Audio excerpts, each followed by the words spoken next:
አምላክ የለም የምትለው ይህች ወጣት ነብዩ መሐመድን በህልሟ ካየች በኋላ ህይወቷ ሙሉ በሙሉ ተቀየረ።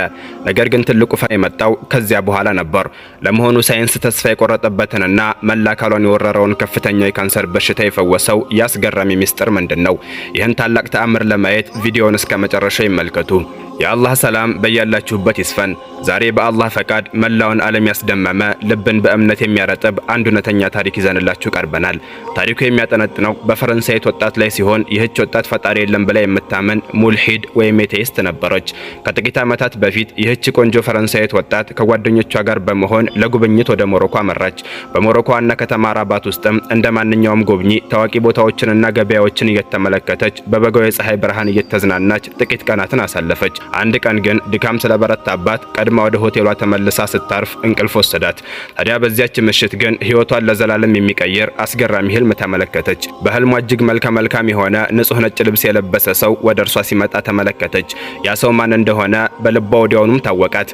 እሱም ሙስሊሞች ዘወትር የሚወዱትና የሚያወሱት መልእክተኛው አለይሂ ሰላቱ ወሰላም ነበሩ። ወደ እርሷ ቀረቡና አንድ መጽሐፍን በእጇ ሰጧት። ያ መጽሐፍ ቅዱስ ቁርአን እንደሆነ በውስጧ ሲሰማት መጽሐፉን ከእጃቸው እንደተቀበለች በዚያውም ህልሟ በቃ። ይሄኔ በከፍተኛ ድንጋጤና መደነቅ ከእንቅልፏ ነቃች። አካሏ ሁሉ ሲንቀጠቀጥ ግንባሯን በላብ ተጥለቅልቆ ነበር። ቆይ ግን ለምንድነው ይህንን ህልም ያየሁት ስትል ራሷንም ጠየቀች። ወጣቷ ፈረንሳይትም በማግስቱ ጠዋት ለጓደኞቹ ያየችውን አስደናቂ ህልም በጉጉት አጋራቻቸው። እነርሱ ግን በአድናቆት ፋንታ በሳቅ ተቀበሏት። ይህማ ተራ ህልም ነው፣ የሞሮኮ ሙቀት አእምሮሽን አዝሮት ይሆናል እንጂ ምንም ማለት አይደለም እያሉ ተሳለቁባት። እርሷ ግን በህልሙ ያየችው ያ ነጭ የለበሰ መልካም ሰውና በእጇ ላይ ያኖሩላት መጽሐፍ ከአይነ ህሊናዋ ሊጠፋ አልቻለም ነበር። በልቧ ውስጥም ትልቅ ጥያቄ ተፈጠረ። ቆይ ግን ለምንድነው ፈጣሪ የለም ብላ የምታምን ሴት እንዲህ ያለ ህልም የምትመለከተው ስትል ራሷን ጠየቀች። ታዲያ ጉብኝቱ ተጠናቆ ጓደኞቿ ወደ ፈረንሳይ ሊመለሱ ሻንጣቸውን ማሸግ ሲጀምሩ እርሷ ግን ጓደኞቿንም ሆነ ቤተሰቦቿን ያስደነገጠ ከባድ ውሳኔ ወሰነች። እኔ ወደ ፈረንሳይ አልመለስም፣ እዚህ ሞሮኮ ውስጥ በመቆየት የህልሜን ሚስጥር መፍታት አለብኝ አለቻቸው። ጓደኞቿ በአግራሞት ተሞልተው አብደሻል እንዴ? አገርሽንና ቤተሰብሽን ጥለሽ እዚህ ምን ታደርጊያለሽ? እያሉ ቢከራከሯትም እርሷ ግን ያየችው ህልም አምላካዊ ጥሪ እንደሆነ በውስጧ አመነች። ከዚያም በሞሮኮ ቀርታ ስለ እስልምና፣ ስለ ቁርአንና ስለ ነብዩ መሐመድ አለይሂ ሰላቱ ወሰላም ህይወት በስፋት ማጥናት ጀመረች። የአረበኛ ቋንቋ ምንም እንኳን አስቸጋሪ ቢሆንባትም በታላቅ ፍላጎት ተማረችው። የቁርአንን አንቀጾች ስትመለከትና ጥልቅ ትርጉሙን ስትረዳ ለአመታት ሲያሰቃያት የነበረው የውስጥ ባዶነት በሰላም ተሞላ። ፈጣሪ የለም ከሚለው ድቅድቅ የክህደት ጨለማ ወጥታ ወደ እምነት ብርሃን ተጠጋች። በመጨረሻም ያለምንም ጥርጥር በሙሉ እምነት እስልምናን ተቀበለች። አላሁ አክበር። እነሆ ለተከታታይ ዓመታት በሞሮኮ ውስጥ በሰላም መኖር ጀመረች። ስራንም አገኘች። በአዲሱ ህይወቷም እጅግ ደስተኛ ሆነች። ነገር ግን አንድ ቀን ማለዳ ገላዋን እየታጠበች ሳለ በደረቷ ላይ አንድ እንግዳ የሆነ ነገር ተሰማት። ስታየው የሚቆረቁር ጠንካራ እብጠት ነበር። በድንጋጤ ተውጣ ወዲያውኑ ወደ ከተማው ታዋቂ ሐኪም ቤት ዘንድ ሄደች።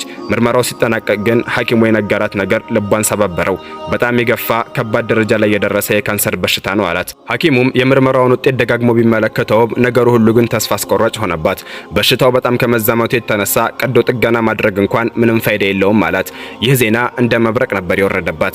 በዚያች ቅጽበት ህይወቷ ሙሉ በሙሉ እንደጨለመባት ሲሰማት ሞት ከደጃፏ በላይ እንደቆመ ተረዳች።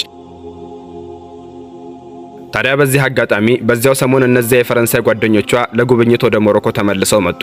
ሆኖም ያገኟት ያችን ቀድሞ የሚያውቋትን ደስተኛ ወጣት ሳይሆን በበሽታ የዛለችና የተጎሳቆለች ምስኪን ሴትን ነበር። ሁኔታዋን ሲመለከቱ በመደንገጥ ያን የሆኑ ተመለሽ ስንልሽ አልሰማ ብለሽ ይሄው የእልህሽን ዋጋ አገኘሽ እያሉ ወቀሷት። አሁኑኑ ተነሺ፣ ወደ ፈረንሳይ ተመልሰን ዘመናዊ ሕክምና እናስደርግልሻለን፣ እዚህ ሞሮኮ ውስጥ ብትቆይ ትሞቻለሽ አሏት። እርሷ ግን በጽናት አይሆንም፣ የትም አልሄድም፣ የሞት ጥሪም ቢሆን በጌታዬ መንገድ ላይ ሆኜ መሞትን እመርጣለሁ ስትል መለሰች። ጓደኞቿም በእልህና በንዴት እንግዲያውስ እዚሁ በሞኝነትሽ ለቂ ብለዋት ጥለዋት ወጡ። ጓደኞቿ ጥላቻቸውን ጥለው ሲሄዱ እርሷ ግን ወደ ብቸኛው ረዳቷ ተመለሰች። ዓለም ሁሉ እንደጠበባት ተሰማት።